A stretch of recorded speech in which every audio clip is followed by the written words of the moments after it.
10వ అధ్యాయం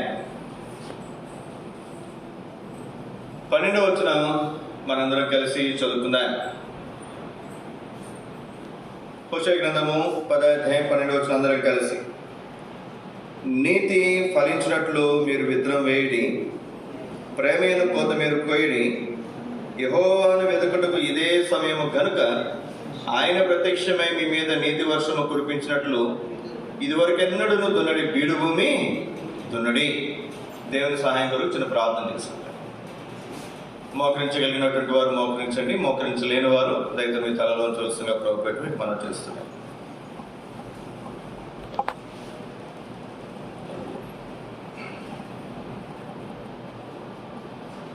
మా ప్రేమ గల పరలోకమందున్న మా పరమ తండ్రి, ఎంతైనా నమ్మదగిన దేవ యేసు ప్రభువా, యేసుక్రీస్తు వారి నామములో మరొకసారి ఈ మధ్యాహ్న కాల సమయంలో నీ బల చుట్టూ రోజులు మొక్కలు చేరాటం ఇచ్చిన ధన్యతను బట్టి ముందు తీస్తున్నా. ఎన్నో బలహీనతలు మరి తప్పిదాలు పొరపాట్లు కలిగినటువంటి వారు, ఎన్నో తొందరపాట్లు కలిగినటువంటి వారు, మీ వాక్యమైన అర్థంలో నామా నిజ స్వరూపాలు మీరు మాకు చూపించుము. తద్వారా మేము సరి చేసుకున్నటువంటి వారిని, చక్క చేసుకున్నటువంటి వారిని యోగ్యమైన విధానంలో ప్రభువులలో పాల్గొని పొందిట్లుగా నన్ను మమ్మల్ని సిద్ధపరుస్తారు. అక్కడ యేసు తప్ప మరి ఎవరిని వారు కనపడలేదు. ఇక్కడ మేము మిమ్మల్ని తప్ప వేరెవరిని కూడా చూడుకుందాముగా. మీ స్వరము తప్ప మరి ఏ స్వరము కూడా మేము వినుకుందాము కాక. మమ్మల్ని దర్శించము, పరిశుద్ధపరచము. మీ మంచితనం మీరు సంపూర్ణంగా మీరు కనపరచుక. మీ దగ్గర ఏర్పాట్లు ఉంచు. మీ నమ్మకత్వాన్ని మీరు రుజువుపరచుక. మాతో మాట్లాడు. మీ మాటలు జీవం కలిగిన మాటలు, మీ మాటలు నిత్యజీవం కూరుడి మాటలు, మీ మాటలు దయగల మాటలు. ఆ మీ మాటలు మీరు మాకు అనుగ్రహించు. సరి చేసుకున్నటువంటి వారమే, చక్క చేసుకున్నటువంటి వారమే, యోగ్యమైన విధానంలో ప్రభువులలో పాల్గొని పొందడం ద్వారా మిమ్మల్ని ఆరాధించి ఆధిక్యతలు మేము మమ్మల్ని ఉంచు. యేసు పరిశుద్ధన స్తుతించి ప్రార్థించి అడిగి వేడుకుంటున్నాము తండ్రి, ఆమేన్.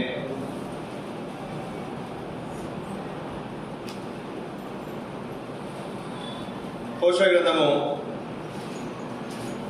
10వ అధ్యాయం 12వ వచనం తీసిన వాళ్ళు చదవండి.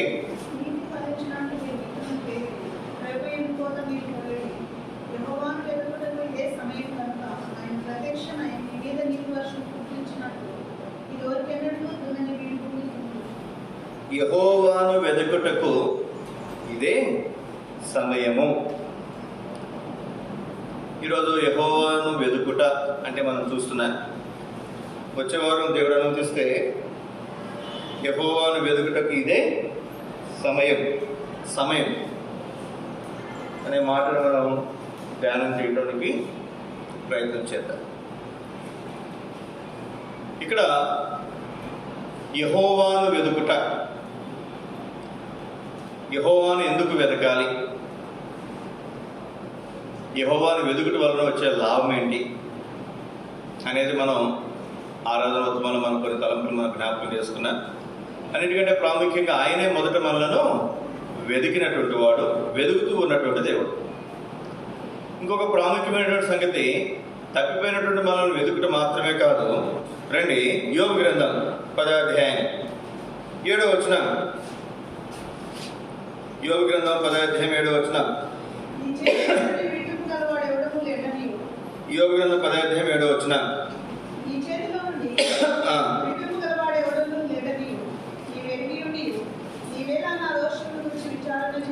నీవేళ నా దోషమును గూర్చి విచారణ చేయుచున్నావు, నా పాపమును నీవేళ వెతుకుచున్నావు. దేవుడు ఏం వెతుకుతున్నాడంట? నీవేళ నా దోషమును గూర్చి విచారణ చేయుచున్నావు, నా పాపమును ఏల నీవు వెతుకుచున్నావు. ఏం వెతుకుతున్నాడంట? మన పాపములు, మన దోషములు దేవుడు వెతుకుతున్నాడంట. కీర్తనకారుడు అంటాడు, దేవా, నువ్వు నా దోషములను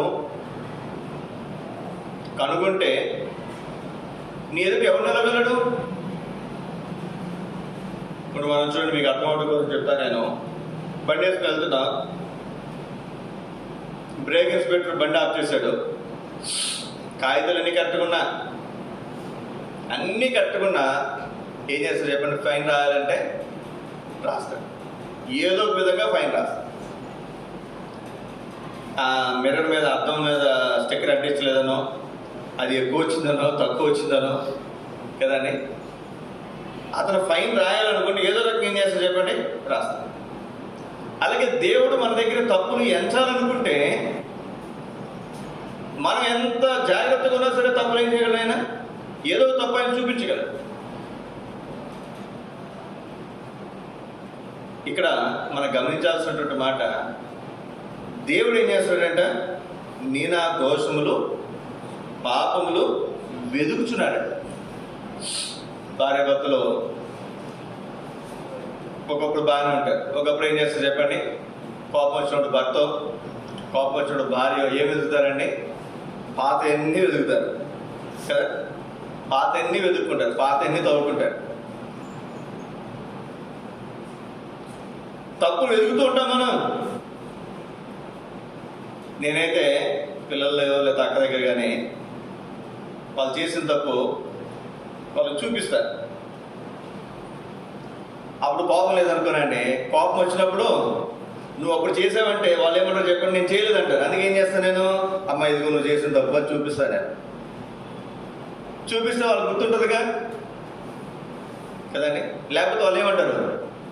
వాళ్ళు చూపించలేదనుకోండి, వాళ్ళు చేసిన తప్పు ఏంటో పిల్లలకైనా ఎవరికైనా, మేము ఎప్పుడు చేసాం అని వాళ్ళు ఏం చేస్తారు చెప్పండి? బుకాయిస్తారు. మన దగ్గర ప్రూఫ్లు ఉండవు కానీ. అందుకే ఏం చేస్తానంటే ఏదైనా తప్పు చేస్తారు అనుకోండి, తప్పు చేసినప్పుడు వాళ్ళకి ఇదిగో నువ్వు చేసిన తప్పు, ఇదిగో నువ్వు చేసిన తప్పు అని చూపిస్తాను. చూపించి కోపం వచ్చేప్పుడు ఏం చేస్తాను చెప్పండి? నువ్వు అప్పుడు ఏం చేసావు అంటావా? ఇప్పుడు దేవుని వాక్యంలో మనం చూస్తే దేవుడు మన దోషములను, మన పాపములను ఏం చేస్తాడంట? వెతుకుతున్నాడు. అప్పుడు మనం ఎంత జాగ్రత్తగా ఉండాలి? మనుషులు కళ్ళైతే మనం కప్పచ్చు, మనుషులు కళ్ళైతే కప్పచ్చు. భర్తకి తెలియకుండా భార్యలు, భార్యలు తెలియకుండా భర్తలు, ఎన్నెన్నో చాలా సంగతులు. అవి మనం కొన్ని మాట్లాడగలం, కొన్ని మాట్లాడలేనటువంటి భయంకరమైనటువంటి సంగతులు కూడా, పాపాలు కూడా చేస్తున్నవారు లేకపోలేదు. ఎక్కడో బయట కాదు, మన మధ్యలో లేకపోలేదు. అయితే ప్రాముఖ్యమైనటువంటి సంగతి, నువ్వు మరి భర్త కళ్ళు కప్పొచ్చేమో, లేదా భార్య కళ్ళు కప్పొచ్చేమో, లేకపోతే ఇరుపురు వారు కళ్ళు కప్పొచ్చు, లేదా చదువుకునే దగ్గర అయితే సాగులు కళ్ళు కప్పొచ్చు, పనిచేసే దగ్గర అయితే పైన ఉన్నటువంటి వారి కళ్ళు కప్పొచ్చు, కానీ యజమాని కళ్ళు కప్పొచ్చు, కానీ లేదా మందిరంలో మాలాంటి వాళ్ళ కళ్ళు కప్పొచ్చు. కానీ దేవుని వాక్యం మనం చూస్తా, ఆయన కంటికి మరుగైనది ఏది కూడా లేదు. ఈ మాట గుర్తుపెట్టు. ఇక్కడ కొన్ని సంగతులు మీకు జ్ఞాపకం చేస్తాను నేను దేవుని వాక్యంలో. ఒక 5 సంగతులు. కానీ మొట్టమొదటి తలంపుగా కీర్తన గ్రంథం 27వ అధ్యాయం 27 వచ్చిన,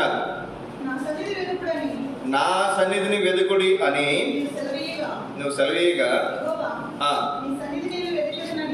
యెహోవా నీ సన్నిధి నేను వెదకెదనని నా హృదయం నీతో అనేను.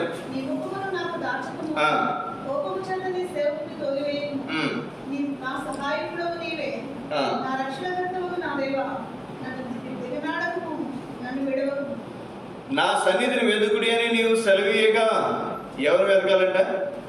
దేవుని సన్నిధిని మనం వెతికే వారంగా మనం, దేవుని సన్నిధిని మనం వెతకాలి. ఒకరోజు మా బంధువుల ఇంటికి వెళ్ళాను. ఆయన అప్పుడే బైబిల్ తీసుకుని వస్తున్నాడు ఇంటికి. ఎక్కడికి వెళ్ళాడమ్మా ఆయన అంటే, సన్నిధికి వెళ్ళాడు. ఎక్కడికి వెళ్ళాడండి? నాకు అర్థం కాల. రెండోసారి మళ్ళీ అడిగాను, ఎక్కడికి వెళ్ళాడమ్మా? సన్నిధికి వెళ్ళాడు. మనం ఏమంటాం? చర్చికి వెళ్ళాడంట, లేదా ప్రార్థనకి వెళ్ళాడంట. వాళ్ళు ఏమంటారు దాన్ని? దేవుని సన్నిధి. సహజంగా హైందువులు ఉపయోగిస్తారు ఈ మాట. ఆయన సన్నిధానంలోకి వెళ్ళామండి, పలానా దేవుడి గురించి మాట్లాడుతూ ఆయన సన్నిధికి వెళ్ళాం అని మాట్లాడు. కొంతమంది క్రైస్తవులు కూడా గోదావరి జిల్లాలో జీడిఎం అని ఉంటుంది, Godavari delta mission, GDM church, వాళ్ళు ఈ పదం ఉపయోగిస్తారు. సన్నిధికి వెళ్ళామంట. ఇప్పుడు ఏం వెతకాలంట మనం? నా సన్నిధిని వెదుకుడి అని యెహోవా సెలవీయగా నీ సన్నిధిని నేను వెతుకుతానని నా హృదయము నాతో అన్నాడు.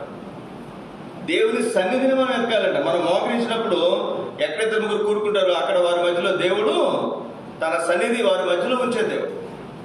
తన సన్నిధి, తన సంచారం, తాను మన మధ్యలో ఉండేవాడు. అది ఇప్పుడు మనం ఉన్నాం. ఇప్పుడు దేవుడు మన మధ్యలో ఉన్నాడు అని మనం మాట్లాడతాం. వాళ్ళు ఏమంటారు? దేవుని సన్నిధిలో మనం ఉన్నామంట వాళ్ళు మాట్లాడతారు. కానీ దేవుని సన్నిధిని, దేవుని సన్నిధానానికి మనం, దేవుని చెంతకు మనం చేరువచ్చాం. ఎక్కడైతే మనం మోకరిస్తామో అక్కడ దేవుని సన్నిధి ఉంటుంది. కాబట్టి ఏం వెతకాలి మనం? దేవుని సన్నిధిని వెతకాలి. పొద్దున్న లేచిన తర్వాత ఈ రోజులు ఎట్లా ఉందంటే పరిస్థితి, ఏం వెతుకుతున్నా చెప్పండి. పొద్దున్న లేచానే మాట్లాడు. ఏం వెతుకుతున్నామ్మా? అమ్మా ఏం వెతుకుతున్నా? మీరందరూ మంచోళ్ళు లేండి, మీరందరూ ఆత్మీయులు. నేనైతే ఫోన్ వెతుకుతా ఫస్ట్. ఏం వెతుకుతారండి? ఫస్ట్ ఫోన్ వెతుకుతారు. ఫోన్లో ఏమైనా మెసేజ్లు వచ్చినాయేమో, మన ఎవరికైనా పంపించాలేమో ఏదో చూసుకుని అప్పుడు మిగిలిన సంగతిలోనికి పోతున్నాం ఈ రోజుల్లో. దేవుని సన్నిధిని మనం వెతికే వరకు మనం ఉండాలి. మనం కొంచెం ముందుకు వెళ్దాం.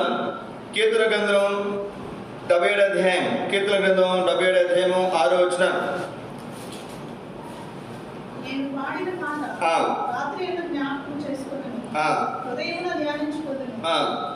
దేవా నా ఆత్మ నీ తీర్పు మార్గము శ్రద్ధగా వెతికెను. ఏం వెతుకుతుందంట? దేవుని తీర్పు మార్గాన్ని, దేవుని తీర్పుల్ని శ్రద్ధగా వెతుకుతుందంట. ఎవరైనా పిల్లలు తప్పు చేస్తారు అనుకోండి, వాడికి పనిష్మెంట్ ఇస్తారు. అరే నువ్వు తప్పు చేశాగా, నీకు ఇది పనిష్మెంట్ ఇస్తాం లేదా? తీర్పు తీరుస్తాం లేదా? అలాగే మనం తప్పు చేసిన ఎవరు తీర్పు తీరుస్తారు? నేను ఎప్పుడు అనుకుంటాను, పిల్లల్ని తప్పు చేస్తే వాళ్ళకి నేను తీర్పు తీరుస్తున్నాను, వాళ్ళకి శిక్ష నేను విధిస్తున్నాను. మరి నేను తప్పు చేస్తే దేవుడు ఏం చేస్తాడు చెప్పండి? మనకి తీర్పు తీర్చేవాడు. ఇప్పుడు ఈ భక్తుడు అంటాడు ఇక్కడ, నా ఆత్మ నీ తీర్పు మార్గం శ్రద్ధగా వెలుగుతుంది. నేను చేసిన తప్పు ఇది పలానా, దేవుడు నాకు ఏ తీర్పు తీరుస్తాడు, ఏ శిక్ష విధిస్తాడు అని ఏం చేస్తున్నాడంట? ఆ తీర్పు మార్గాన్ని శ్రద్ధగా వెతుకుతున్నాడంట. సామెతల గ్రంథం 8వ అధ్యాయం 17వ వచనం.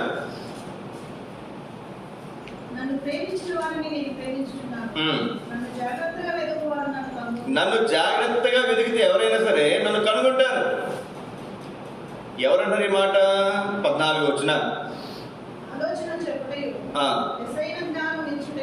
లెస్సైన జ్ఞానం, చాలినంత జ్ఞానం ఇచ్చుట నా వశము, జ్ఞానమునకు ఆధారమును నేనే. జ్ఞానములకు ఆధారం నేనే. ఇంకా చెప్పాలంటే ఒక మాట, ఆయనే జ్ఞాని. ఆయన అన్నాడు కదా, నన్ను జాగ్రత్తగా వెతుకోరు, నన్ను కనుగొంటారు. యాకోబు రాసిన పత్రిక 1వ అధ్యాయం 5వ వచనం. యాకోబు రాసిన పత్రిక 1వ అధ్యాయం 5వ వచనం. మీలో ఎవరికైనా జ్ఞానము కొదవగా ఉన్న యెడల ఎవరిని అడగాలంటండి? దేవుని అడగాలి. అప్పుడు ఎవరిని అడగాలంట? దేవుని అడగాలి. అప్పుడు అతనికి అనుగ్రహింపబడును. ఎవరిని గద్దింపుగా చాలు. ఇక్కడ మీరు చూడండి, ఎవరిని గద్దించడంట. ఏంటంటే నువ్వు కొడుతుందంటే జ్ఞానం అంటంట. ఏంటమ్మా నీకు కూడా జ్ఞానం కావాలా అంటంట. ఆయన ఏమంటాడంట? ఎవరిని గద్దించడంట. అందరికీ ధారాళంగా దయచేస్తారంట. ఆయనకి అందరికి ఇవ్వాలంటే ఆయన దగ్గర ఏముండాలి చెప్పండి? జ్ఞానము ఉండాలి. ఆయన జ్ఞానాధారం నేనే అంటున్నాడు. దేవుడు మనం శ్రద్ధగా వెతికితే, ఈ మాట గుర్తుపెట్టుకున్నాను. అందుకే చదువుకున్నటువంటి పిల్లలు మందిరానికి వచ్చినప్పుడు ఖచ్చితంగా ఈ వాక్యం చదివి ప్రార్థన చేస్తారు. జ్ఞానం కొద్దుగా ఉంటే, తక్కువగా ఉంటే దేవుని అడిగితే దేవుడు నీకు ఇస్తాడు. అయ్యా మా పిల్లలకి జ్ఞానం తక్కువ అండి, అప్పుడు మనం అంటుంటాం, వీడికి జ్ఞానం ఉందండి మా అబ్బాయికి, మా అమ్మాయికి అంత జ్ఞానం లేదండి. లేకపోతే మా అమ్మాయికి జ్ఞానం ఉందండి, మా అబ్బాయికి అంత జ్ఞానం లేదన్నట్టు. లేనప్పుడు ఏం చేయాలి? మీలో జ్ఞానం చదవకుంటే ఎవరిని అడగాలంట? దేవుడు అడగాలి. దేవుడు అడిగితే దేవుడు ఏం చేస్తాడంటే జ్ఞానాన్ని ఇచ్చేవాడుకుంటాడు. రండి సామెతల గ్రంథం 15వ అధ్యాయం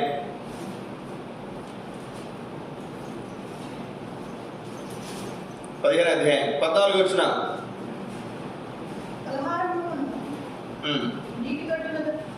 15-14.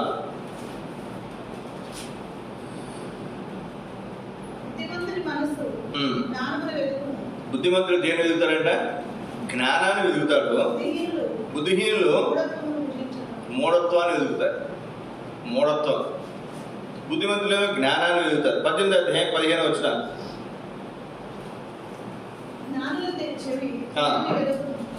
జ్ఞానుల చెవి తెలివిని వెతుకును. తెలివిని సంపాదించు. జ్ఞానం ఉంటే సరిపోదు, తెలివి కూడా కావాలి. జ్ఞానం వేరు, తెలివి వేరు, వివేకం వేరు. మనం అన్నీ ఒకటే అనుకుంటాం కదండి. జ్ఞానం, తెలివి, వివేకం అన్నీ ఒకటే అనుకుంటాం. 2 సార్లు సంవత్సరం మార్చి సంవత్సరం దేవుడు సొలొమోనుకి ఇచ్చిన వాగ్దానం, జ్ఞానము తెలివి నీకు అనుగ్రహించదు. ఓ సంవత్సరం తెలివియు వివేచనయు నీకు అనుగ్రహించదు. 2 సంవత్సరాలు చెప్పాను అమ్మాయికి. ఏమని? అమ్మాయి, నీకు తెలివి ఉంటే దేవుడు తెలివిస్తానంటాడా? తెలివి లేదు కాబట్టి దేవుడు ఏమిస్తాడు? తెలివిస్తాడు, జ్ఞానం ఇస్తాడు. దేవుడు ఇస్తున్నప్పుడు మనం ఏం చేయాలి? అడిగితే ఇస్తాడు, అడగకపోతే మనం అడగాలి. దేవుడు ఏమన్నా నీకు ఇస్తానని చెప్తున్నాడు. ఇస్తానని చెప్పినప్పుడు ఏం చేయాలి? మనం అడగాలి. ఇక్కడ దేవుని వాక్యం మనం చూస్తున్నాం. బుద్ధిమంతుని మనస్సు జ్ఞానాన్ని వెతుకుతుంది, బుద్ధిహీనుడేమో మూర్ఖత్వంగా ఉంటాడు. కొరింథీయులకు రాసిన మొదటి పత్రిక 22వ అధ్యాయం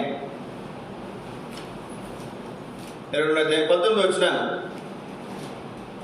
దినవృత్తాంతముల మొదటి గ్రంథం 22వ అధ్యాయం 19వ వచనం. కావున హృదయపూర్వకంగా మీ దేవుడిని యెహోవాను వెతుకుటకు మీ మనసులు దృఢపరుచుకొని. ఎలా అంట?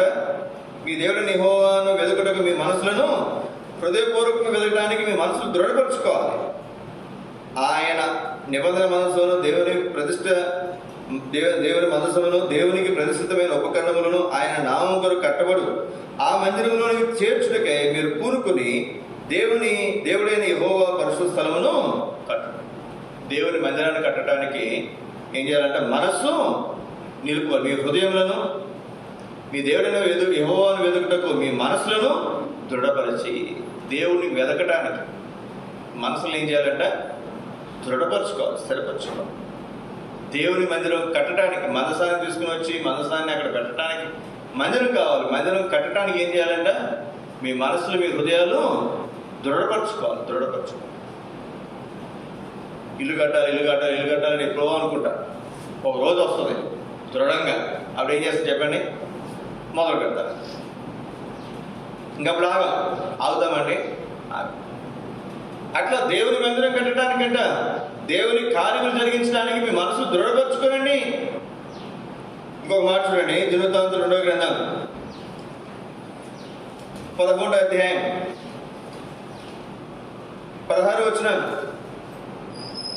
వారి చర్యలట్లుండగా ఇశ్రాయేలు గోత్రముల యందంతటను ఇశ్రాయేలు దేవుడిని యెహోవాను వెతుకుటకు మనసు నిలుపుకొనిన వారు తమ పితరుల దేవుడిని యెహోవాకు బలులు అర్పించుటకై యెరూషలేమునకు వచ్చిరి. యెహోవాను వెతుకుటకు మనస్సు నిలుపుకున్నటువంటి వారు మాత్రమే దేవుని మందిరానికి వచ్చారంటే బలులు అర్పించడానికి. అందరు రారు మందిరానికి. కొంతమంది వస్తారు, కొంతమంది రారు. మన వాళ్ళైతే ఒక రోజు ఒక వారం వస్తాయి, అలసిపోతారు, మళ్ళీ 2 వారాలు సెలవు పెడతారు కదండి.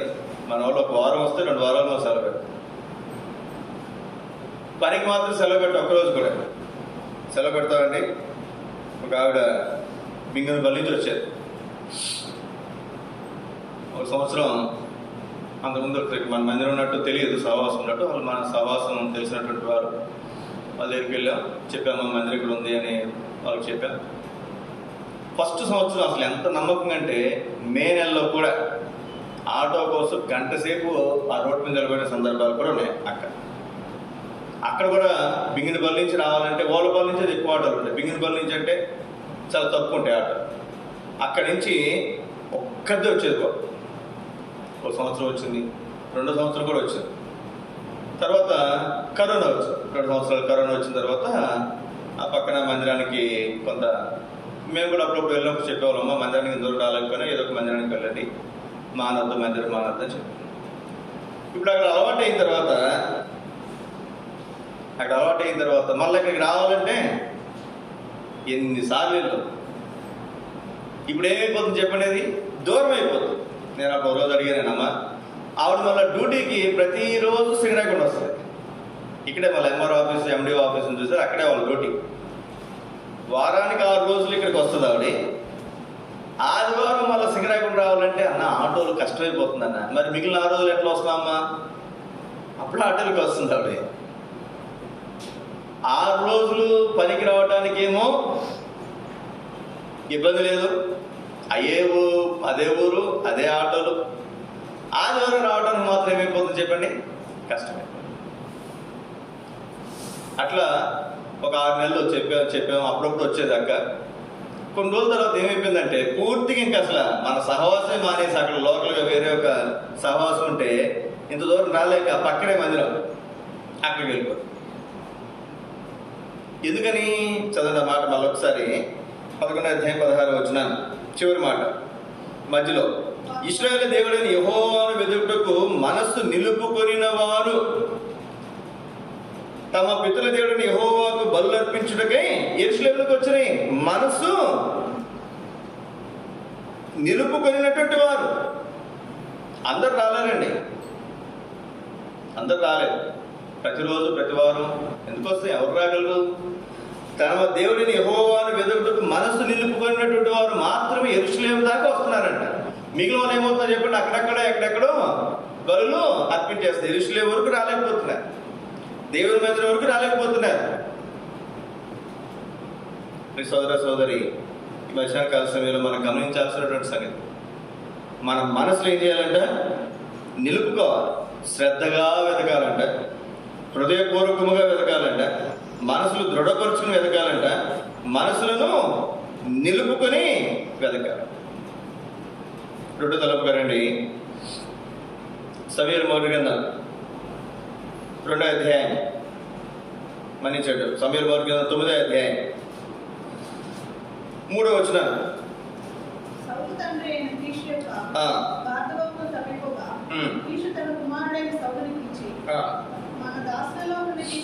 పనివాళ్ళలోకి తీసుకుని పో. గార్ధమౌలు అంటే మీకు తెలుసో తెలియదు. గార్ధమౌలు అంటే ఏంటంటే గాడిదలు. గాడిదలు తప్పినాయి అంట. తప్పినటువంటి గాడిదలను ఏం చేయాలంట? కీషు కుమారుడు సౌలు గాడిదలు ఎదగాలంట. గొర్రెలు తప్పిపోయి వెతకమంటే పర్ల, బర్రెలు తప్పిపోయి వెతకమంటే పర్ల, గాడిదలు తప్పిపోతే వెతికే వాళ్ళు ఉంటారు. అసలు మీరు ఆలోచించేయండి, అవన్నీ విలువైనయా? దాన్ని ఎవరైనా కొట్టారా? గేదె ఎంతో తెలుసా మీకు? ఇప్పుడు 50,000 అంట, 40,000 అంట, ₹1,00,000 అంట గేదె. మనల్ని కూడా కొనరేమో కదండి, మళ్ళీ కూడా అంత డబ్బులకి కొనరేమో ఎవరు అసలు. ఒక గేదె 60,000, 70,000, 80,000 ఇంకెక్కువ ఉన్నటువంటి గేదెలు కూడా ఉన్నాయి. గొర్రెలు కూడా 10,000, 15,000, 20,000. అదైతే కేజీలు లెక్కన. మరి గాడిదలు ఎంత కొంటారు చెప్పండి? ఓ 10,000 గాడిదలు కొంటే ఎప్పుడైనా విన్నారు మీరు? 10,000 ఉంటుందండి. ఒకవేళ మాంసం ఖరీదు చేస్తుంది కాబట్టి మాంసం కోసం గాడిద రక్తం కూడా తాగుతారు, మాంసం కూడా ఉంటుంది. మరి గాడిద ఎంత తక్కువ వేసుకున్నా మరి ఒక 30 కేజీల దాకా వస్తుంది కాబట్టి 3 రోజులు కేజీ 200 వేసుకున్నా 10,000, 200, 300 వేసుకుంటూ 400 వేసుకుంటారు, ఒక 10,000 దాకా ఉంటుంది. 50,000 రూపాయలు గేదెలు పోతే, 10 గేదెలు పోయినాయి అనుకోండి, 5 లక్షలు. ఈ 10 గొర్రెలు గాడిదలు పోతే ₹1,00,000. దీనికోసం ఎక్కడెక్కడ వెతికాడంట? మీరు 4వ వచనం 5వ వచనం చదివితే దేశాలు వెతికాడంట. ఏ దేశం వెతికాడు? ఎఫ్రాయిం మన్యాన్ని వెతికాడు, సాలిషా దేశము, తర్వాత బెన్యామీను దేశము, తర్వాత నూపు దేశము. దేని వెతకని చెప్పండి? నాకు తెలిసిన వాళ్ళు కొంతమందికి గేదెలు ఉన్నాయి. గేదెలు పోతే ఇటు ఓళ్ళపాలెం, బెంగినపల్లి, అటు పాకల, శానంపూడి చుట్టుపక్కల ఎదుగుతారు అంతే, లేకపోతే ఓలపాడు వరకు వెళ్తారు.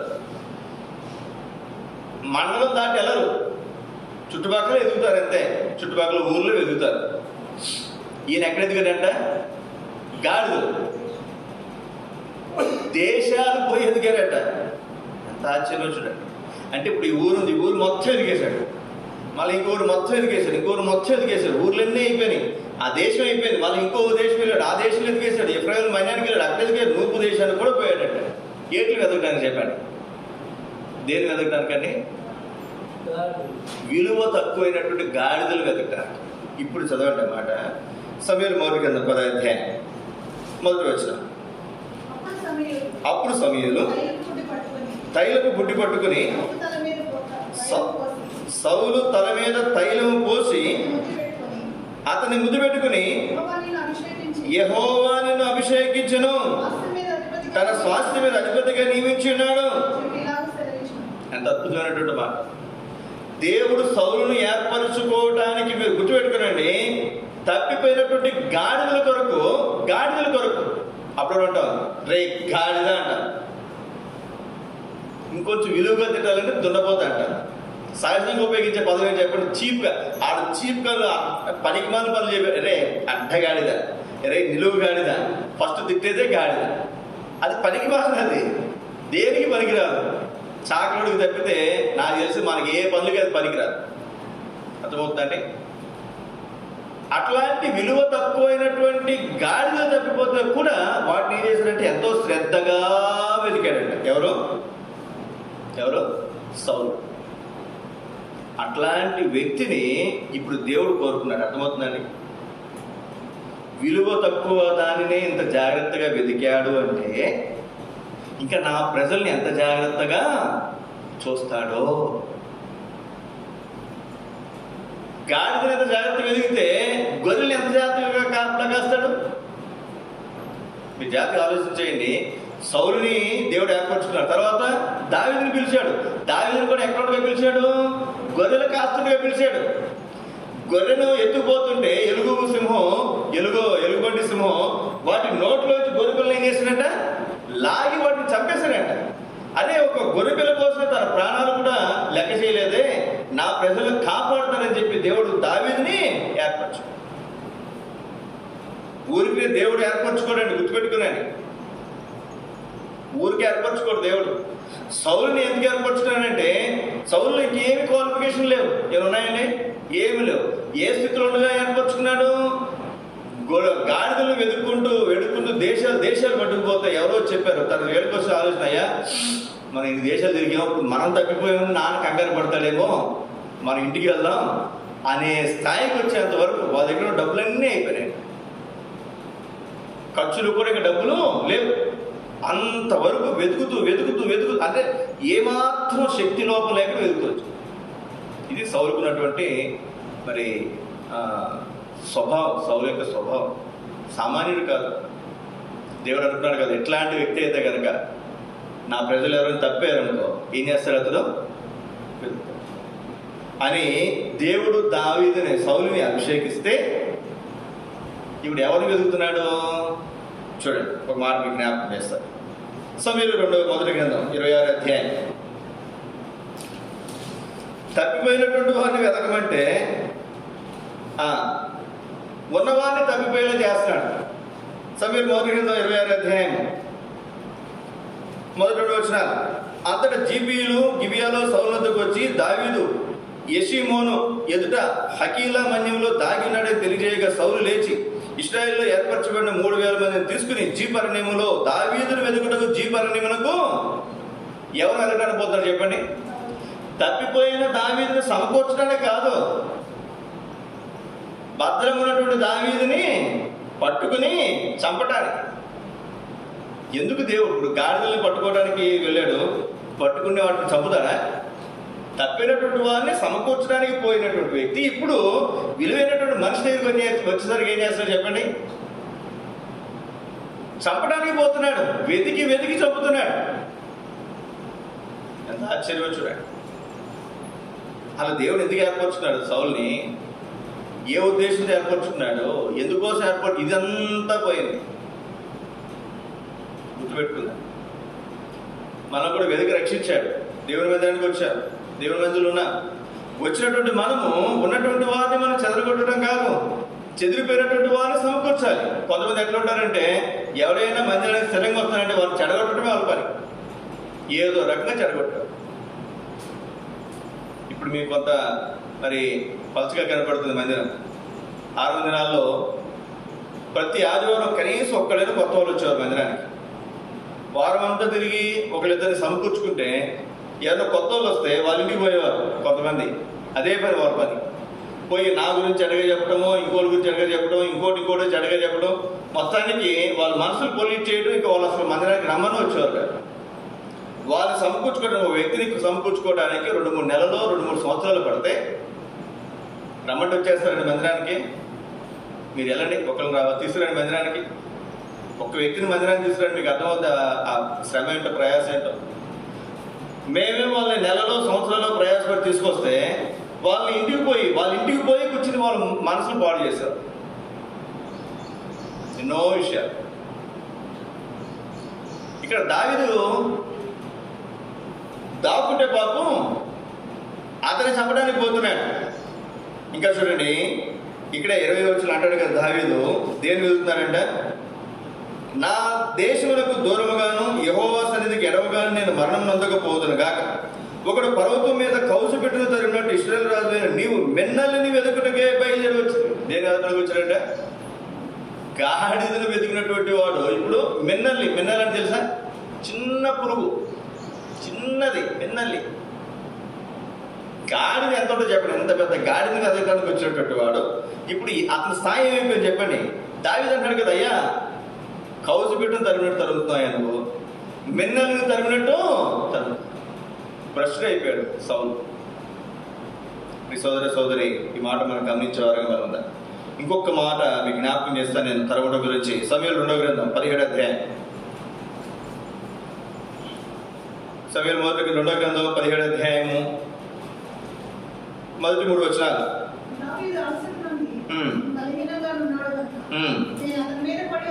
దావీదు పారిపోయాడు కొడుకుని చంపడం ఎందుకని చెప్పి. మరి తాను కొడుక్కి రాజ్యం ఇచ్చేసి తాను అడవిలోకి పోయాడు. ఇప్పుడు యుద్ధం చేయలేదు కదా దావీదు. ఇప్పుడు ఏం చేయాలి, కొడుకే కదా, సొంత కొడుకే కదా. దావీదుని చంపడానికి పోవడం అవసరమా? లేదు. తండ్రిని చంపడానికి అహీతోపెలు సలహా ఇస్తే యుద్ధానికి పోదామన్నాడు. తర్వాత అప్పుడు వెళ్ళలేదు కదా, తర్వాత వాళ్ళు యుద్ధానికి పోయాడు. అహీతోపెలు చనిపోయాడు, అబ్షాలోము కూడా చనిపోయాడు.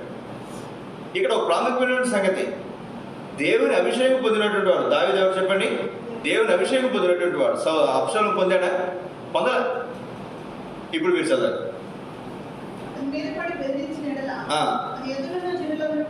జనులు పారిపోతారు. దావీదుని మాత్రం చంపేసి జనులందరినీ నీవే తిప్పుతానని చెప్పి అబ్షాలోము అంటే, అహీతోపెలు అంటే, నీవు వెదుకు మనిషిని నేను పట్టుకొనగా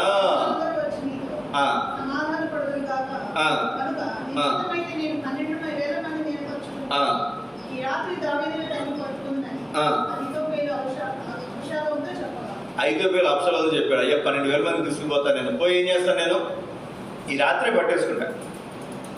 ఎందుకని? దావీదు అలసిపోయినాడు. దావీదు ఏం చేస్తాడు చెప్పండి? అలసిపోయినాడు, ముసలివాడు అలసిపోయి ఉన్నాడు. కానీ పట్టుకుని ఏం చేస్తాను నేను, దావీదుని ఒక్కడనే చంపేస్తాను. ఏమనాలి చెప్పండి? నా కొడుకు ఏమనాలి, అబ్షాలోము ఏమనాలి? అయ్యా అహీతోపెలు ఎందుకు మా నాన్న చంపడం, ముసలివాడు కదా, కోనలే మోహన్ ఉంటాడు అనొచ్చుగా అన్నాడా? లేదు. అహీతోపెలు ఎవరు అసలు? దావీదు యొక్క ఆలోచనకర్తల్లో ఒకడు. అంతకుముందు వరకు దావీదు కింద పని అధికారి. ఇప్పుడు అవకాశం వచ్చేసరికి దావీదునే చంపాలనుకుంటున్నాడు. తర్వాత యుద్ధం జరిగింది. యుద్ధంలో యోవాబు తోటి, అభిషేక్ అందరితో దావీదు ఏమన్నాడు, అందరిని పిలిచాడు, అయ్యా నన్ను బట్టి నా కుమారుడిని అబ్షాలోము మీరేం చేయొద్దు, చంపండి. దావీదు మనసు చూడండి, అబ్షాలోము మనసు చూడండి. దావీదు మనసు ఏంటి, అయ్యా నా కొడుకుని మీరు చంపండి. అబ్షాలోము ఏమంటున్నాడు, నా తండ్రిని చంపే. ఇప్పుడు ఏం జరిగింది? 14 వచ్చిన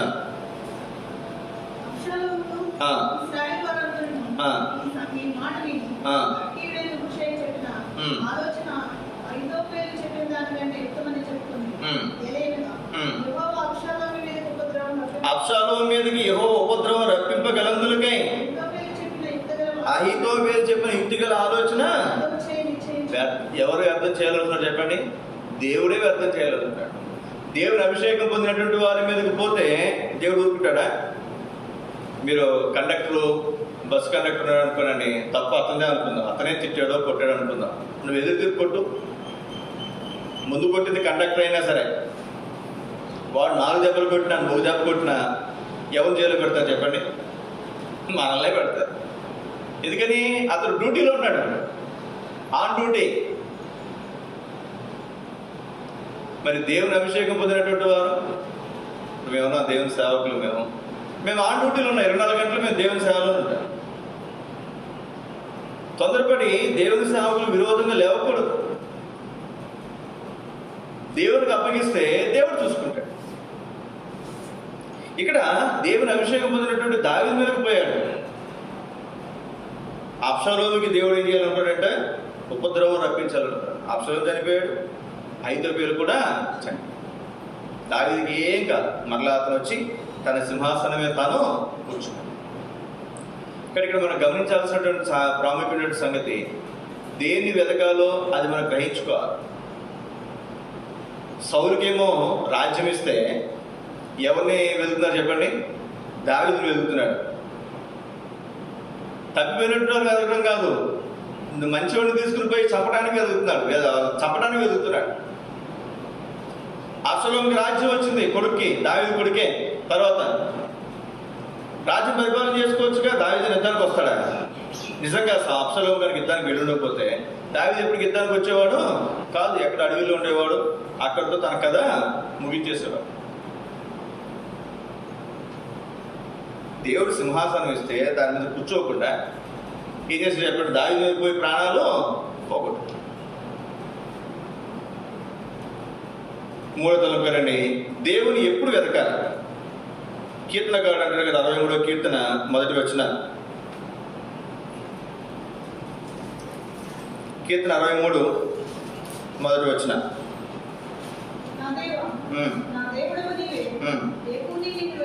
ఎప్పుడు వెతకాలండి? వేకువనే. పెందలక్కడే మనకి ఏదైనా పని ఉంది అనుకోరండి, ఏం చేస్తాం? పెందలక్కడే లేస్తాం, వంట చేసుకుంటాం. ఒక ఆంటీ ఆల్ని పేరుకి వస్తుంది, ఆంటీ విజయమ్మ ఆంటీ. ఆవిడ ఏదో పనికి వెళ్తాం. కొంతమంది మన ఆన్లైన్ ప్రేయర్ రాత్రి 9కి మొదలు పెట్టుకుని ఉదయం 4-4:30 వరకు మనం ప్రార్థన చేసేవాళ్ళం. ఆవిడ ఇంటికి వెళ్ళిన తర్వాత ఇంక పడుకోదంటే ఆవిడ వంట చేసుకుంటుంది. వంట చేసుకుని మళ్ళీ 7 గంటలకు ఏం చేస్తుందంటే ఆవిడ పనికి వెళ్ళిపోతాడు. ఆవిడ వయసు 60 కంటే పైన ఉంటాయి, 60 సంవత్సరాలు పై మాట. ఆవిడ ఈ వయసులో రాత్రి అంతా ప్రార్థనలో ఉండి పొద్దున్నే పోయి పని చేసుకుని వంట చేసుకుని క్యారేజ్ పెట్టుకుని ఎక్కడికి పోతాడు? వాళ్ళ ఎక్కడికి పోతాడండి? పనికి పోతాం. మనం కూడా కొంతమంది పనులు ఉన్నాయనుకోరండి, పొద్దున్న ఏం చేస్తాం? మనం లేస్తాం, డ్యూటీ ఉంది, లేదా ఏదైనా పని ఉంది, లేదా ప్రయాణం ఉంది, ట్రైన్కో బస్సుకు వెళ్ళాలి, ఏం చేస్తాం? పెద్దలాడే. కానీ ఇక్కడ ఈ భక్తుడు అంటాడు కదా, నా దేవుడు నీవే, వేకువనే నిన్ను వెతుకుతాను నేను.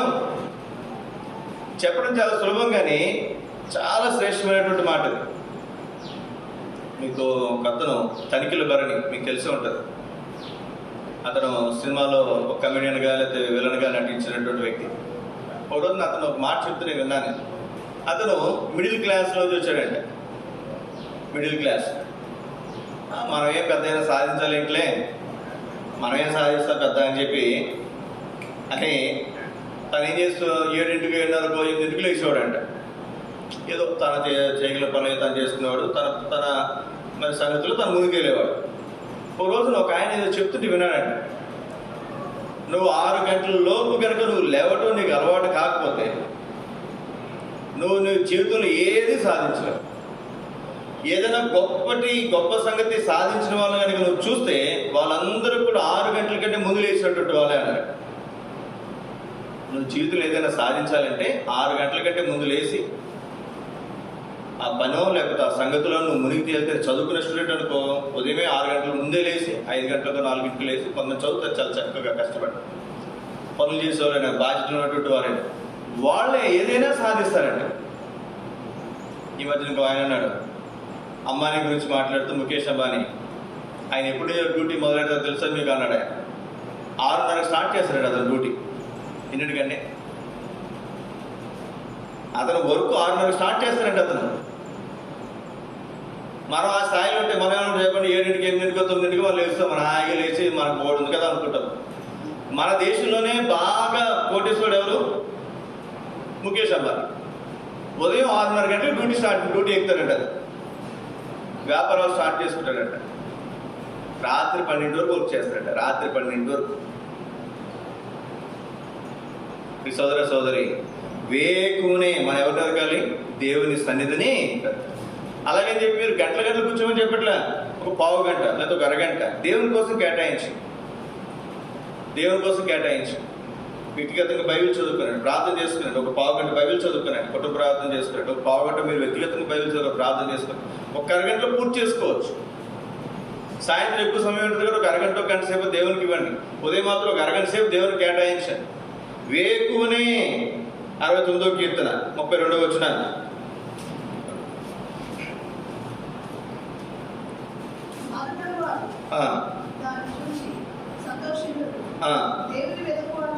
దేవుని వెతకువారులారా, దేవుని వెతికితే ఏమవుతుందంట? ప్రాణము తెప్పరిల్లుతుంది. 119వ కీర్తన లేదా 105వ కీర్తన 4వ వచనం.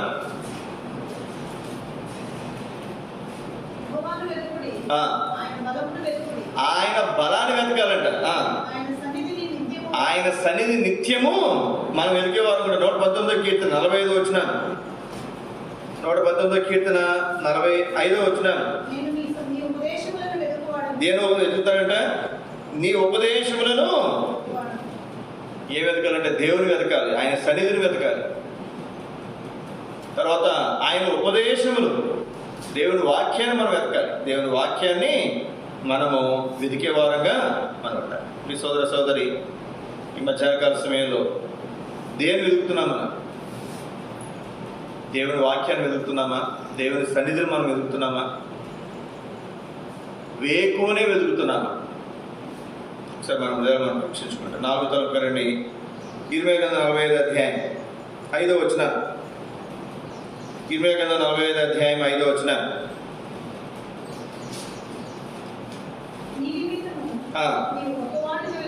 నీ నిమిత్తం నీవు గొప్ప వాటిని వెతుకుచున్నావా? వెతకవద్దు. చాలా మనము గొప్ప లోకం ఏమని చెప్తుందంటే డ్రీమ్ బిగ్. గొప్ప సంగతుల కొరకు కలలు కను, గొప్ప సంగతులు కోరుకో. ఇంకా మీకు అర్థం అవ్వాలంటే ఒక మాట చెప్తాను మీకు. నేను వెంట్రుక వేయాలంట, కొండకి వేయాలంట. వస్తే కొండ వస్తుంది, పోతే వెంట్రుకే పోతుందంట. అంటే గొప్ప సంగతులు కోరుకో, తప్పులేదు. లోకం చెప్తుంది, ప్రయత్నం చేయి. వస్తే గొప్ప సంగతి వస్తుంది, లేకపోతే మనకేముందో. కానీ దేవుని వాక్యం చెప్తుంది, నీ మటుకు నువ్వు గొప్ప సంగతులు కోరుకోవద్దు. ఇక్కడ ఒక మాట, ఎందుకు ఆ మాట అంటున్నాడు?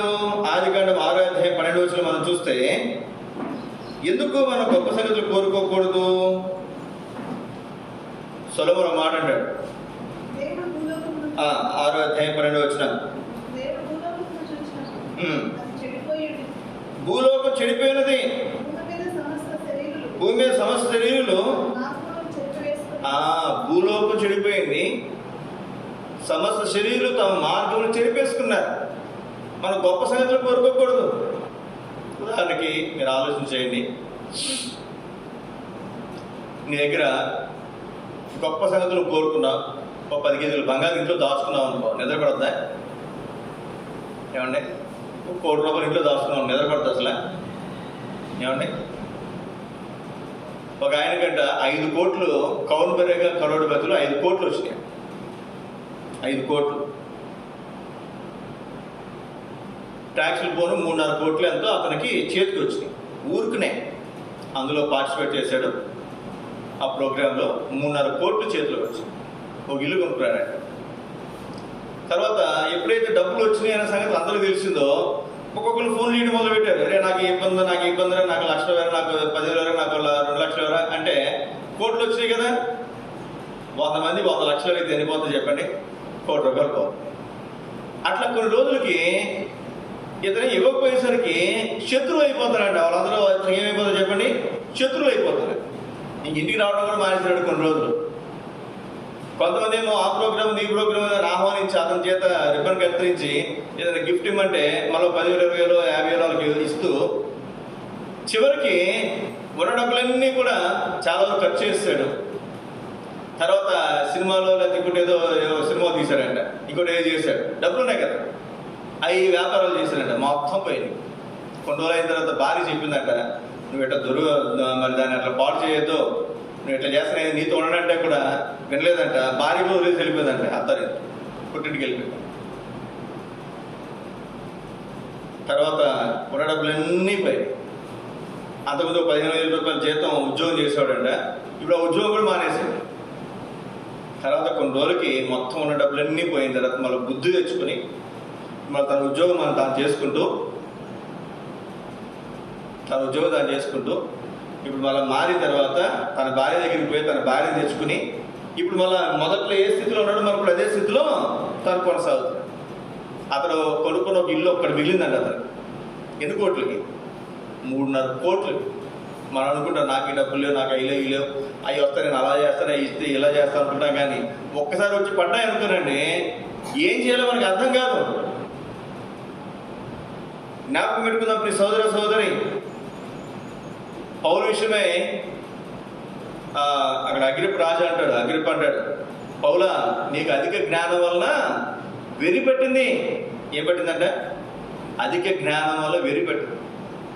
సొలొమోను అంటాడు, అధిక విద్య వలన మరి ఏదో ఒక మాట ఉంటుంది, మనుషులు వెరివారు అవుతారో మరి ఏదో ఒక మాట ఉంటుంది, అధిక విద్యాభ్యాసం.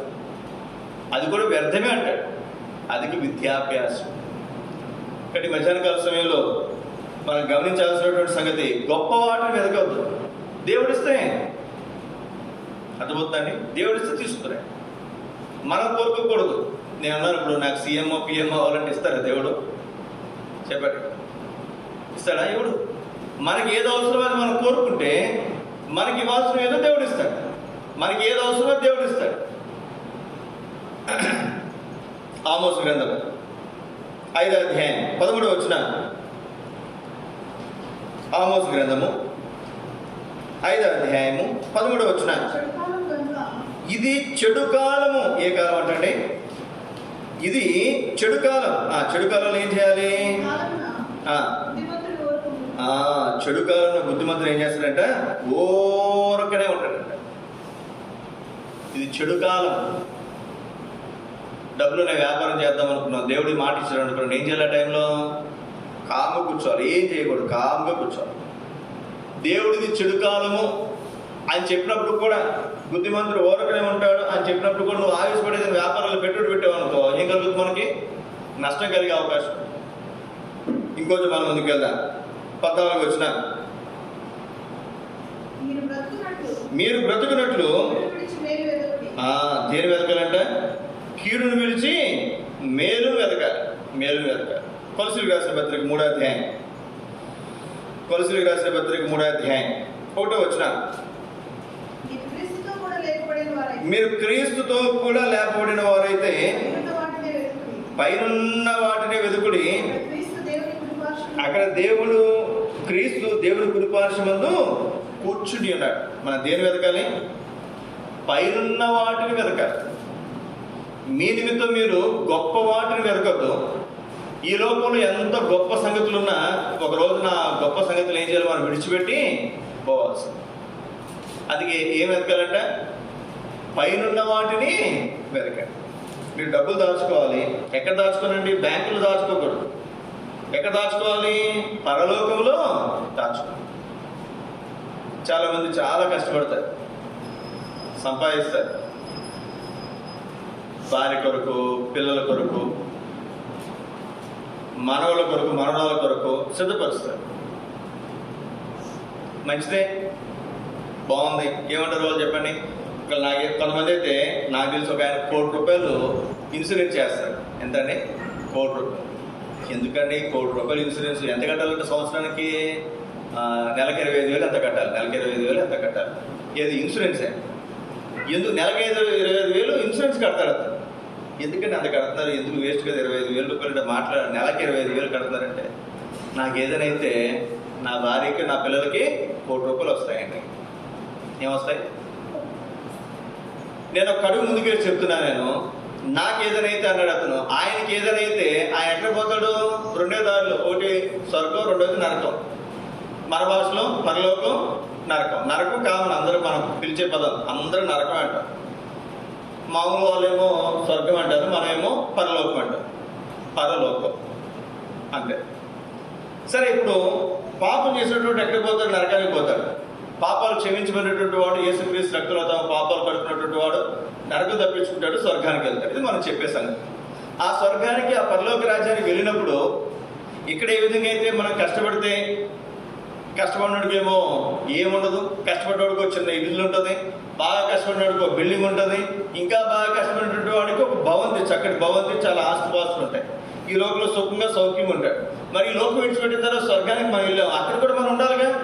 ఇక్కడ ఎంతకాలం ఉంటాం? ఒక 100 సంవత్సరాల లోపే కదండి, 100 సంవత్సరాల లోపు.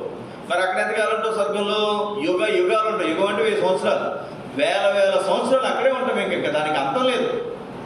మరి అక్కడ ఎక్కడ ఉంటావు నువ్వు? ఇది ప్రాముఖ్యం.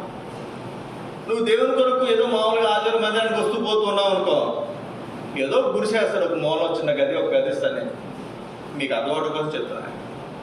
నువ్వు దేవుని సేవలో ప్రతి ఆదివారం మందిరానికి వస్తూ, ప్రతి బుధవారం సంఘ ప్రార్థనకు వస్తూ, గొలుసు ప్రార్థనలు ఉంటూ, అన్నింటిలో నమ్మకంగా ప్రతి ఆదివారం ప్రతి కూడికలో నువ్వు ఉంటే, నీకు ఒక ఉదాహరణకి సింగిల్ బెడ్రూమ్ హాల్, ఒక ఇల్లు ఇస్తారు అనుకుంటున్నావు.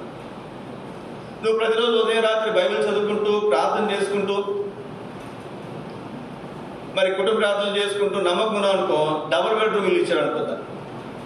అర్థమవుతుందండి? దానికి కావాలంటే మరి డబ్బులు కావాలి. అక్కడ మనం చేసే భక్తే అక్కడ దేవుడు మన కొరకు సిద్ధపరుస్తాడు. దానికి ఇంకా మనం ఎక్కువ మన ఇరుగు పొరుగు వారికి దేవుని మాటలు చెప్పి వాళ్ళని దేవుళ్ళకి నడిపిస్తూ, వాళ్ళ కోసం ప్రార్థన చేస్తూ, ఇరుగు పొరుగు వరకు ప్రార్థన చేస్తాం అనుకో, త్రిబుల్ బెడ్రూమ్ ఇల్లు ఇచ్చారు అనుకో. బయట ఏదైనా సువార్త ఉంది, లేదా ఏదైనా ఇంట్లో కృతజ్ఞత కొడుకుంది, లేదా ఏదైనా ప్రార్థన ఉంది, రమ్మన్నప్పుడు మన ఇంటి దాటి, మందిరం దాటి కూడా ఆ మీటింగ్కి వస్తాం అనుకోరండి, పెద్ద భవంతి ఇస్తాడు. అర్థమవుతుందండి? ఇంకా మనకున్నటువంటి డబ్బులు కూడా ఖర్చు పెట్టి, మనకున్నటువంటి సంగతులు కూడా మనం ఖర్చు పెట్టి, మన ఆరోగ్యాన్ని, మన సంపాదన కూడా దేవుడికి అవసరమైనంత వరకు దేవుడికి ఇస్తున్నాం అనుకోరండి, ఇంకా శ్రేష్టమైన దేవుడు మన కొరకు సిద్ధపరుస్తాడు. మరి ఇది చేయాలంటే మనం ఏదో ఏం చేయాలి చెప్పండి? దేవుని కొరకు చేయాలి. నువ్వు ఈ లోకంలో ఉండే దాని కొరకు, నీ భర్త కొరకు, నీ భార్య కొరకు, పిల్లల కొరకు సంకోచుకుంటావు, మంచిదే. మరి ఈ లోకం విడిచిపెట్టిన తర్వాత, పరలోకానికి వెళ్ళిన తర్వాత అక్కడ నీ కొరకు నువ్వేం సిద్ధపరచుకుంటున్నావు? అందుకే బైబిల్ ఏముంది తెలుసా? మీ ధనమును ఎక్కడ దాచుకోనండి?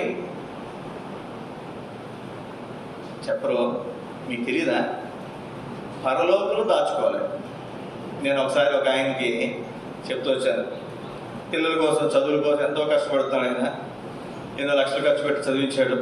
ఉద్యోగం కొరకు కూడా మరి కొన్ని లక్షలు వేరే వాళ్ళకి ఇచ్చి మరి ఏదో ఉద్యోగ ప్రయత్నాలు ఏదో రకరకాలుగా చేస్తున్నారు.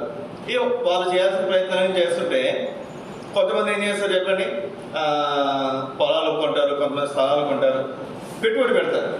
కొంతమంది పిల్లలకు పెట్టుబడి పెడతారు, చదువులకి, వాళ్ళు ఉద్యోగాలకు పెట్టుబడి పెడతారు, లేదా పొలాలకు పెట్టుబడి పెడతారు. అంటే సంపాదించుకోవడం కోసం. నేను ఆయన ఒక మాట చెప్పాను, అన్న మీరందరూ మంచి వ్యాపారాలు చేస్తున్నారు, మంచిదే.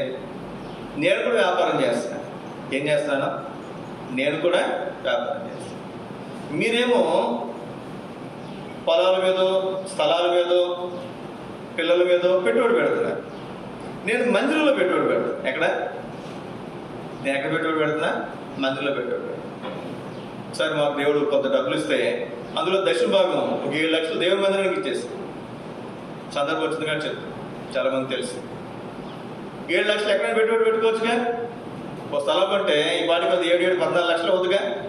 లేదా కారు కొనుక్కోవచ్చుగా, మాట్లాడదు. లేదా పిల్లలు మంచి కాలేజీలో మంచి స్కూల్లో జాయిన్ చేసుకోవచ్చుగా. ఎందుకని ఇక్కడ పెట్టాను నేను? దేవునికి క్రీస్తు పేరుట ఒకటిస్తే ఆయన తిరిగి ఎంత ఇస్తారంట? 100 ఇస్తారు. నేను 1,00,000 ఇస్తే ఆయన నాకు ఎంత ఇస్తారు చెప్పండి? 100 లక్షలు ఎంత? కోటి. 7 లక్షలు ఇస్తే 7 కోట్లు ఇస్తాడు. నాకు ఇవ్వచ్చు, నా పిల్లలకి ఇవ్వచ్చు. ఈ లోకలు ఇవ్వచ్చు, ఈ లోకం విడిచిపెట్టిన తర్వాత పరలోకలు ఇవ్వచ్చు. నాకు వెళ్ళిన తర్వాత పెద్ద భవన్ని సిద్ధపరిస్తే దేనిని బట్టి? నేను చేసిన పనిని బట్టి, నేను చేసిన భక్తిని బట్టి, నేను సమకూర్చున్నటువంటి లేదా నేను దేవునికి ఇచ్చిన డబ్బుని బట్టి, నేను దేవునికి ఇచ్చిన సమయాన్ని బట్టి దేవుడు నాకు అక్కడ ఏం చేస్తాడు చెప్పండి? శ్రేష్టమైన సంగతి సిద్ధపరుస్తాడు. ఇప్పుడు మనం ఏమి ఇవ్వం దేవునికి? మన సమయాన్ని ఇవ్వం, మన ధనాన్ని ఇవ్వం, మరి విలువైనటువంటి సమయాన్ని ఇవ్వం, మందిరానికి రావు, మనం ఏమి చేయం, ప్రార్థన చేయం, కుటుంబ ప్రార్థన చేయం, ఏమి చేయాలి. వెళ్ళిన తర్వాత అప్పుడు మాత్రం ఏడుస్తూ కూర్చుంటాం. అరే మన ఇంట్లో పనిచేసే వాళ్ళకేమో మంచి భవంతుంటే ఒక ఆవిడకి కళ వచ్చిందంట దర్శనంలో. చాలా ఆస్తిపరురాలు అంటారు. ఆస్తిపరురాలు ఆవిడ చనిపోయినట్టు, ఆవిడ దేవదూతలు పరలోకానికి తీసుకెళ్ళినట్టు కళ వచ్చిందంట. పరలోకానికి వెళ్ళగానే గొప్ప గొప్ప భవంతులు కనపడుతున్నాయంట. ఇవి అనుకుందంట, నేను ఎంతో భక్తిగా ఉంటాను కదా, నాకెంతో గొప్ప భవంతి ఇస్తాడు దేవుడు అని చెప్పి నా ఇల్లు ఏదంటే అన్నీ చూపిస్తుందంట. ఒక చోటకి వెళ్తే చాలా పెద్ద పెద్ద భవంతులు ఉన్నాయంట. ఇక్కడ ఉందేమనుకుందంట దాని ఇల్లు, అక్కడ లేదంట. అక్కడికి వెళ్ళేసరికి కొంచెం దాటేసరికి సైజు తగ్గుతున్నాయంట ఇల్లు. అక్కడ పెద్ద పెద్ద భవంతులు ఉన్నాయి, డూప్లెక్స్ ఇల్లు అట్లాంటివి ఉన్నాయి, అక్కడ లేవు. సరే అక్కడ లేవనేసరికి పక్కన వెళ్ళేసరికి త్రిపుల్ బెడ్రూమ్ అట్లాంటి ఇల్లులు ఉన్నాయంట. వాటిలో ఉన్నదేమనుకుందంట, అక్కడ లేవంట. అక్కడ లేదు. అక్కడికి వెళ్తే ఒక దారిలో ఒక ఇల్లు అక్కడ ఆగి ఇల్లు ఎవరో తెలుసానంట. త్రిపుల్ బెడ్రూమ్ ఫ్లాట్ దగ్గరికి వచ్చి, తెలియదండి నాకు, మీ ఇంట్లో పనిచేస్తుంది ఆవిడకి. ఆ ఇంట్లో పనిచేసే ఆవిడకి అక్కడ ఎంత ఉందంట? అంత శ్రేష్టమైనటువంటి భవంతి అక్కడ ఇచ్చాడు ఆవిడ ఉన్నటువంటి భక్తిని బట్టి. సరే అక్కడి నుంచి ఆవిడకి ముందు తీసుకుపోయారు. డబుల్ బెడ్రూమ్ పోయినాయి, సింగిల్ బెడ్రూమ్లు పోయినాయి. ఆ మూల ఎక్కడో చిన్న గదులుంటే అక్కడ తీసుకెళ్ళి ఆపాడంట. ఈవిడి కుతూహలంతో ఇది ఎవరిదండి అంటే, అమ్మ ఇది నీదే అన్నాడంట. ఆవిడ నిజంగా వచ్చినటువంటి దర్శనం ఆవిడ పుస్తకంలో రాసింది ఆ మాట. తర్వాత ఆవిడ కళ మెలకు వచ్చి లేచిన తర్వాత చూసుకుని, అరే నా స్థితి ఎక్కడుందో పరలోకంలో, ఇప్పుడు నేనేమో పెద్ద భవంతులు ఉన్నాను, నా దగ్గర పనిచేసేవాడు ఎక్కడుందో పూరు గుడిసెలో ఉంది, కానీ పరలోకంలో ఎట్లా ఉంది? ఆవిడేమో పెద్ద భవంతులో ఉంది, నేను ఎక్కడున్నా చిన్న గదిలో. ఆ రోజు నుంచి తన సమయాన్ని, తనకున్న బలాన్ని, తనకున్న శక్తిని, తనకున్నటువంటి సంపదను దేవునికి ఇవ్వడానికి ప్రయత్నం చేయడం మొదలుపెట్టాం. జ్ఞాపకం పెట్టుకుందాం ప్రియ సోదర సోదరి, దేవుని బిడ్డలైనటువంటి మనం దేని వెతకాలంటే పైనున్న వాటిని వెతకాలి. ఎందుకని? అక్కడ క్రీస్తున్నాడు, దేవుడున్నాడు, దేవుని పట్టణం ఉంది. మనం యుగ యుగాలు దేవునితో పాటు అక్కడ మనం ఉండబోతున్నాం. ఎల్లకాలం ఇక్కడ ఉండమండి, గుర్తుపెట్టుకోనండి. ఎల్లకాలం ఇక్కడ ఉండదు. ఎప్పటికప్పుడు ఏం చేయాలి చెప్పండి? పుట్టినవాడు ఎట్టగా మానడు, పోవాల్సింది ఎప్పటికప్పుడు. పోయినప్పుడు మనం ఎక్కడికి పోతాము?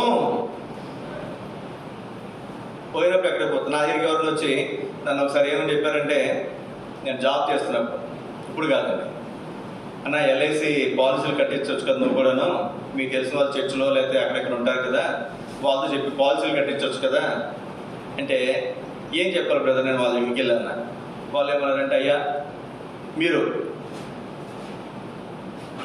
పోతే మీ భార్యకు మీ పిల్లలకు ఈ ఆధారం ఉంటుంది అని చెప్పాలి.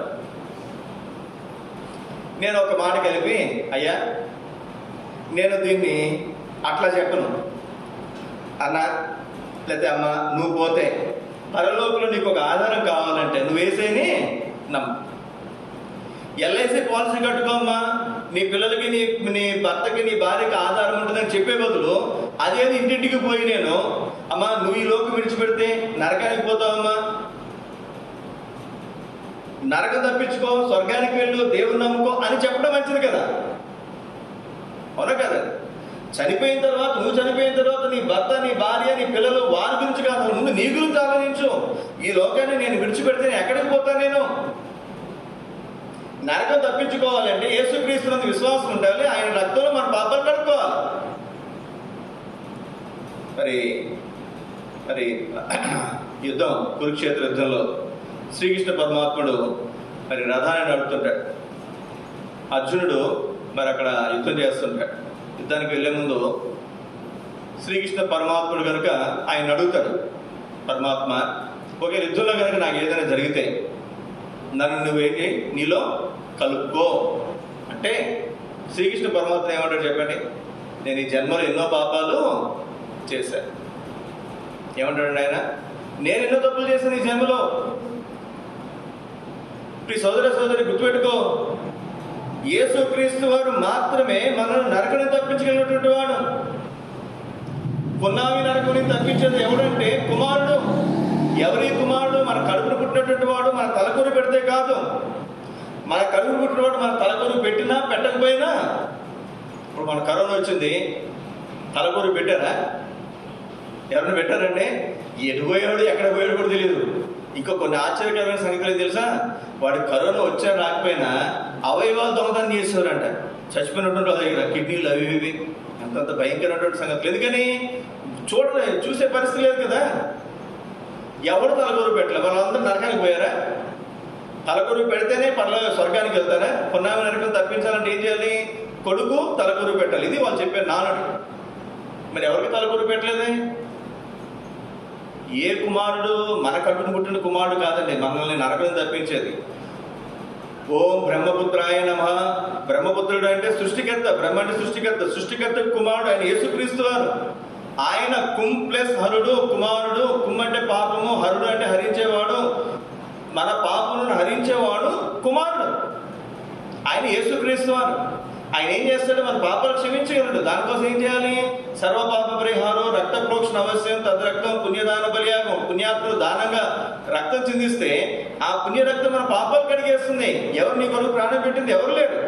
యేసుక్రీస్తు వారు మాత్రమే నీ కొరకు ప్రాణం పెట్టినటువంటి వాడు. ఆయన నీ కొరకు చివరి కొట్టు రక్తం కార్చాడు. మీరు కూడా చూడండి, ఎక్కడ పోలేరమ్మ గుడికి వెళ్తే అక్కడ మొక్కుంటారు పొట్టేళ్ళు. మొక్కును ఏం చేస్తారు చెప్పండి? గర్భగుడి ఎదురు కదా అని నలుగుతారు, ఆ రక్తం పడతారు.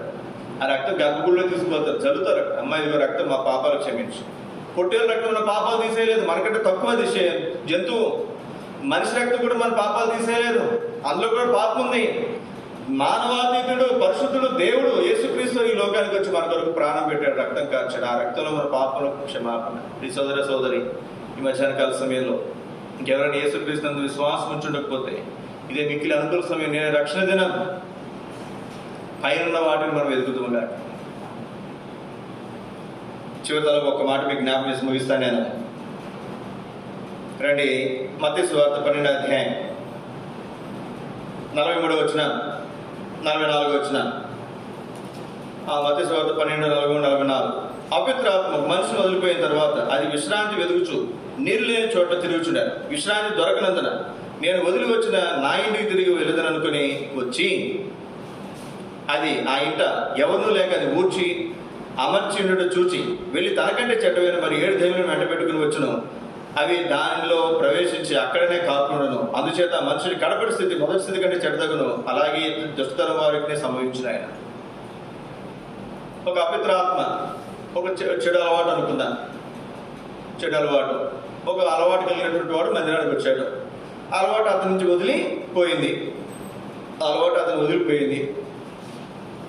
మందిరానికి వచ్చిన తర్వాత ఏం చేస్తాను? దేవుడి వాక్యంతో నింపుకోవాలి. ప్రతి ఆదివారం మందిరానికి రావాలి, ఇంటికాడ కూడా బైబిల్ చదువుకోవాలి. చదవడం రాకపోతే దేవుని మాటలు వినాలి. అప్పుడప్పుడు ఏదైనా వాక్యం టీవీలోనో ఫోన్లోనో పెట్టుకుని వినాలి. అట్లా వింటే తన హృదయం ఏం చేస్తే చెప్పండి? వాక్యం ద్వారా నింపబడుతుంది. అట్లా చేయబడకపోతే ఏమవుతుందంట? అది ఆ అపవిత్రాత్మ పోయినటువంటిది ఏం చేస్తుందంటే అక్కడక్కడ తిరుగుతుందంట. దానికి ఎక్కడ విశ్రాంతి దొరకలేదంట. అపవిత్రాత్మ కూడా ఏం కావాలి చెప్పండి? విశ్రాంతి కావాలి, నెమ్మది. వచ్చింది మళ్ళా వెతికి నేను వదిలేసి వచ్చినట్టు ఎట్లున్నాడు చూద్దాం అని చెప్పి వచ్చి చూస్తే ఇల్లంతా ఎలా ఉందంట? చక్కగా ఊడ్చి ఖాళీగా ఉందంట. అప్పుడు అది పోయి ఏం చేస్తున్నాడు? దానికంటే చెడ్డమైన మళ్ళీ 7 చెడ్డ దెయ్యాలను తీసుకొచ్చి ఆ వ్యక్తి ఇంట్లో నివాసం చేసి. అంటే దాని అర్థం ఏంటి? మందిరానికి వచ్చినప్పుడు మనం సరైన విధానంలో దేవుడికి కొన్ని అలవాట్లు మనం దూరపరిచిన తర్వాత దేవుని వాక్యాన్ని వినకుండా, చదువుకోకుండా, దేవుని మందిరానికి రాకుండా మనం అట్లాగే ఉంటే అంతకంటే ఎక్కువ చెడ్డ అలవాట్లు వచ్చే అవకాశం కూడా ఉంటుంది. జాగ్రత్తగా ఉండాలి. ఒక రోజున మా బంధువులు ఇంటికి పోయారు. వాళ్ళకి చీకటి శక్తులు అమ్మాయికి పాపకు పెట్టని అప్పుడే వెళ్ళాను వాళ్ళ ఇంటికి. ఇట్లా ఉంది ఆనందాన్ని చెప్పారు. అప్పుడు నేను ఇంకా సేవకు రాలేదు. అప్పుడు నేను విశ్వాసం ఉంటున్నాను. నేను ప్రార్థన చేశాను. బైబిల్ ఉంది చేతిలో, ప్రార్థన చేశాను. ప్రార్థన చేసిన తర్వాత ఆ రోజు పడుకునేట్లేదు అమ్మాయిని. రాత్రి అసలు నిద్రపోనివ్వట్లేదు. అమ్మాయి ఎట్లా తర్వాత రోజు 2 రోజుల తర్వాత 4 రోజుల తర్వాత నేను అడిగాను, అమ్మాయి ఎట్లా ఉంది అంటే నేను చెప్పాను బైబిల్ ఏదో ఉంటే తల దగ్గర పెట్టుండమ్మా అన్న. మరి వాళ్ళు వాటి విషయం శ్రద్ధ తీసుకోవాలి. వాళ్ళు ఏమన్నారంటే నాతోటి, ఆనందం, నన్ను రాజు అని పిలుస్తారు, నా పేరు ఆనందరాజు, అందరు రాజు అని పిలుస్తారు. రాజు, నువ్వు ప్రార్థన చేసిన రోజు బాగానే ఉంది, తర్వాత రోజు నుంచి ఇంకెక్కువైందన్న. ఏమైందంటే ఎక్కువైంది. ఏంటి ఎక్కువైంది? ఎందుకు ఎక్కువైంది చెప్పండి. నేను ప్రార్థన చేసిన రోజు ఎందుకు బాగుంది, తర్వాత రోజు ఎందుకు ఎక్కువైంది? ప్రార్థన చేసినప్పుడు వదిలి ఏం చేసినది పోయింది. వదిలిపోయినప్పుడు ఏం చేయాలి? మనం దాన్ని దేవుని వాక్యంతో నింపాలి. అర్థమవుతుందండి? దేవుని వాక్యం ఏం చేయాలి? ఆ వ్యక్తికి దేవుని వాక్యం చెప్పాలి, లేదా దేవుని మాట వినిపించాలి, తన దగ్గర బైబిల్ పెట్టాలి, ఆ వ్యక్తి కూడా ప్రార్థన చేసుకోమని చెప్పాలి. అట్లా చేస్తే మళ్ళీ వస్తుంది. అది వచ్చినప్పుడు ఓహో ఇందులో ఎవరున్నారు? దేవుని వాక్యం ఉంది, యేసయ్య ఉన్నాడు అని చెప్పి దూరంగా పోతుంది, ఇంకెప్పటికి రాదు. అది వచ్చినప్పుడు మళ్ళీ ఖాళీ ఉండేసరికి ఏం చేసి చెప్పండి, దానికంటే చెట్టు ఇంకా 4 గంటలు తీసుకొచ్చి లోపల కూర్చు. ఒక రోజు నేను హెబ్రోన్లో విశ్వాసపడిన దినాల్లో ఒక రోజున ఒక అపవిత్రాత్మ పట్టినటువంటి వ్యక్తి అక్కడ ఆ గేట్ దగ్గరికి వచ్చి అట్లా కూర్చున్నాడు. హెబ్రోన్లో, హైదరాబాద్. జేసీరావు గారు ఆరాధన వాక్యం ఆ రోజు వాక్యం చెప్పడానికి వస్తూ ఆ వ్యక్తి చూడగానే అతను చేపెట్టి ప్రార్థన చేశాడు. వెంటనే అతను కింద పడిపోయాడు. దెయ్యం అతను వదిలేసి వెళ్ళిపోయాడు. ఆయన వెళ్ళిపోయాడు, వాక్యం చెప్పడానికి వెళ్ళిపోయాడు. కురేన్ గారు వచ్చారు. ఒక 10 నిమిషాల తర్వాత ఈ వ్యక్తి దగ్గరికి వచ్చి ఆయనకి సువార్త చెప్పారు. ఏం చెప్పారండి? సువార్త చెప్పారు. సువార్త చెప్పకపోతే ఈయన ప్రార్థన చేసి వెళ్ళిపోయాడు, దెయ్యం ఆయన్ని వదిలేసి వెళ్ళిపోయింది. సువార్త చెప్పకపోతే ఈ వ్యక్తులకు మళ్ళీ ఏం చేస్తుంది? కొన్ని రోజుల తర్వాత మళ్ళీ అది వచ్చే అవకాశం ఉంటుంది.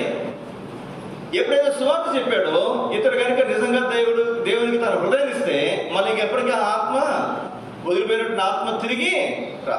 నేను కళ్ళారా చూసాను ఆ రోజు. వెంటనే అతనితో ఒప్పుకొని ప్రార్థన కూడా చేయించాడు కురేన్ గారు.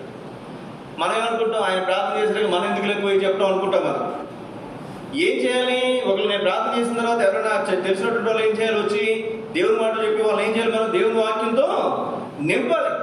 నింపితే మరలా అపవిత్రాత్మ దగ్గరికి రాదు. వచ్చిన యేసే లోపల ఉంటాడు కాబట్టి అది దూరంగా పారిపోతుంది. గుర్తుపెట్టుకున్నాడు. ఇక్కడ ఒక ప్రాముఖ్యమైనటువంటి సంగతి చివరికి ఒక మాట మీకు జ్ఞాపకం చేస్తున్నాయను. అందరం కలిసి మాట చదువుకుని ప్రార్థన చేసుకుందాం. పేతురు రాసిన మొదటి పత్రిక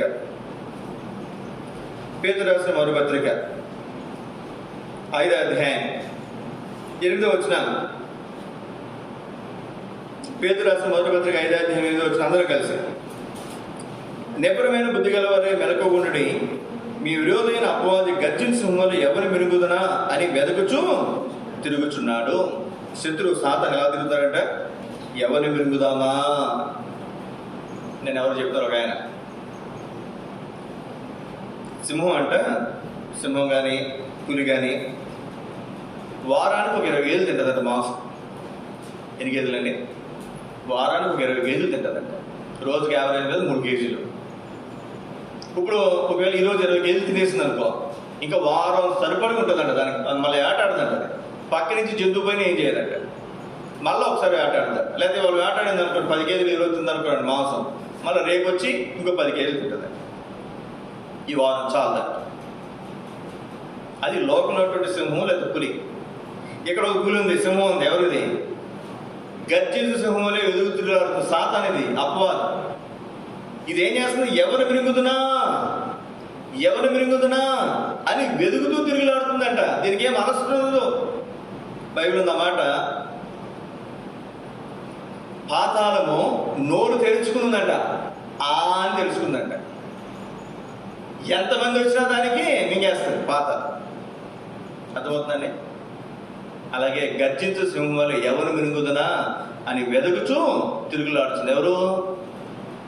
ఎవరండి? అపవాది, సాతాను. కాబట్టి మనం ఏం చేయాలి? జాగ్రత్తగా ఉండాలి.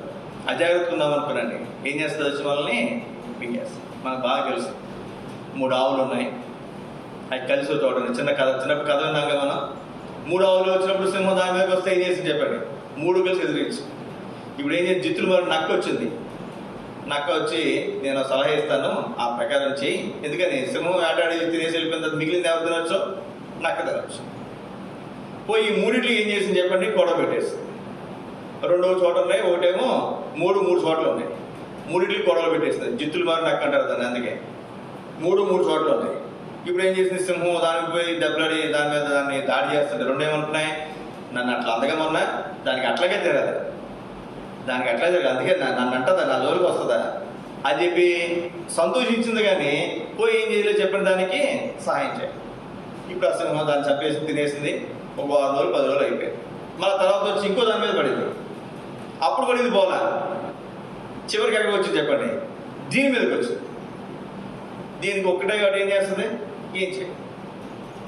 అంటే మనం కూడా దేవుని బిడ్డలో మనం చాలా జాగ్రత్తగా ఉండాలి. లేకపోతే శత్రువు ఎట్లా వస్తాడో మనకు తెలియదు. చెవులో ఏదో చెప్తాడు. అవ దగ్గరికి పోయి ఏమన్నాడు చెప్పండి? ఇది నిజమా అన్నాడు. అయిపోయిందంటే నిజమనేసరికి మరి ఎవరిని వచ్చి అమ్మా ఇది నిజమేనా అంటే ఎంత స్టోరీ చెప్తాం. మనకు తెలిసిన ఒక్క మాటే, వాళ్ళకి తెలియదుగా అనుకుని మనం ఎంత చెప్తాం. కల్పించి అవి ఇవి అన్నీ చెప్తా కూర్చోండి. నష్టపోయేది. జ్ఞాపకం పెట్టినప్పుడు సోదరి దేవుని బిడ్డలైనటువంటి మనము, దేవుని మార్గాలు నడుస్తున్నటువంటి మనము యథార్థంగా మనం నడవటం చాలా అవసరం. వెతికేటప్పుడు కూడా ఎంతో జాగ్రత్తగా మనం దేవుని వెతకటం అవసరం. అట్లా మనకు దేవుడు సహాయం చేయను కాక. మోకరించి ప్రార్థన చేసుకుందాం. దేవుని మనం వెతకాలి. లేదా దేవుడే మన తప్పులు వెతికేవాడుగా, మన పాపలు దోషం వెతికేవాడు ఉంటాడు. దేవుడు వెతికేటప్పుడు శ్రద్ధగా వెతకాలి. జ్ఞానము పొందటానికి మనం వెతకాలి. అప్పుడు మన జ్ఞానాన్ని మనం పొందేవారుగా మనం ఉంటాం.